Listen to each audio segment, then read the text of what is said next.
What's going on YouTube? Unphased here, coming at y'all with another video, and for this one today, I'm just going to be talking about why you need to make better builds in 2K21, or for better words, think your builds through before you go ahead and spend money on them, right? In the background is me on my two-way 3-point facilitator. This is, I think, my third build that I had in 2K21. As you can see, right now I'm kind of losing, but I do make a comeback in the end. But anyway, and then I think I have another gameplay, so there should be 2 gameplays in this video. But basically, right, the reason why I'm making this video is because I've seen a lot of people over the course of 2K20 make builds that don't really make any sense per se, or like they upgrade the wrong things on the builds. For example, I know guards, or I've seen guards that upgraded their post hook or their standing dunk, right? Now, those just make no sense to me, right? I understand if a guard upgrades its post move.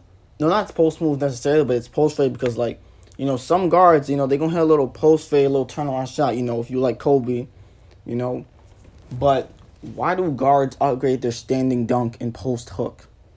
First of all, if you're a point guard, your standing dunk is probably not going to be that high, unless you're a slasher, and even then, why would you upgrade your standing dunk? It makes no sense. And post hook too, like, you're a guard, what do you need that for? I never understand that. And it's like, if you have a squad that you normally run with, why are you just gonna make a build based off the sole purpose of just to make them, or just because this is what you want or what you think you want? If you know you had a squad you run with, and I know everybody got a certain position, you should make a build that fits your playstyle, but also complements your team. Like, you can't be making builds that just make no sense. Don't upgrade, please stop upgrading useless stats just because you want more badge upgrades. Badge upgrades, yes, they do help, but your attributes are the main core of what allows you to do things in 2K. So, I really hope people, they just don't do that. And see, this build right here, right?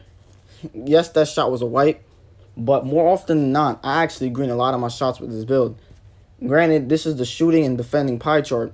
So my shooting is like in the 80s. My defense is also in the mid to high 80s, right? But I'm not just a two-way sharpshooter. I'm a two-way 3-point facilitator, meaning I can shoot, I can defend, but I also can play make a little bit. Granted, I'm not the most skilled dribbler, right?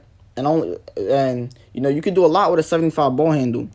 I just wasn't really doing too much because I didn't really practice dribbling on this player like that. My main player is a play shot, and my second player is a big man.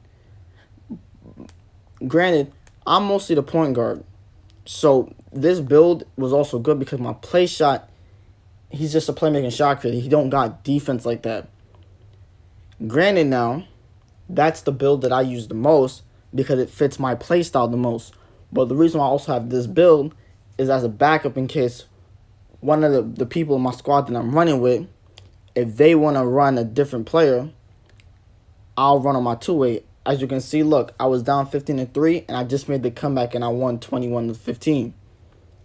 Now, for this gameplay, it's still in the same event, and I just go crazy in this gameplay. I don't miss.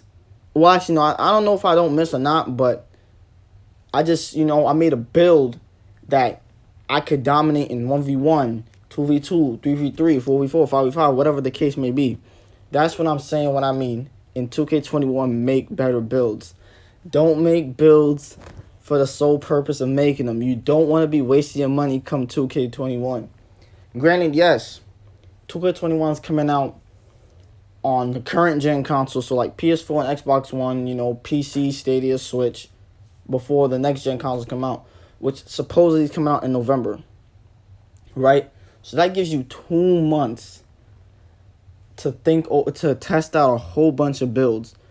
And also, maybe a little bit more than 2 months, because we might be getting the preload maybe middle, probably like late August, right? And, since we could transfer our VC over this year, that will save you from spending money. But then you don't want to transfer your VC over, upgrade a player on next gen consoles, if you guys are getting that is, and then have to spend more money because you messed up on your other build. That's what I'm saying. Take time and put it into your build and make something that's not necessarily balanced overall, but fits your playstyle. And don't just upgrade certain things just to get more badges or just to get more badges for your character. Like, your badges ain't gonna do nothing for you if your attributes don't match it. Now, as you can see in this gameplay, I'm already up 8-0. Look at that. You see me shooting. You see me dribbling a little bit, and I just hopped up to the paint because I can also finish. You see, this build, now, it's not as overpowered as a two-way slashing playmaker, which can literally shoot really good. Probably as consistent as my player with like a 70 shooting.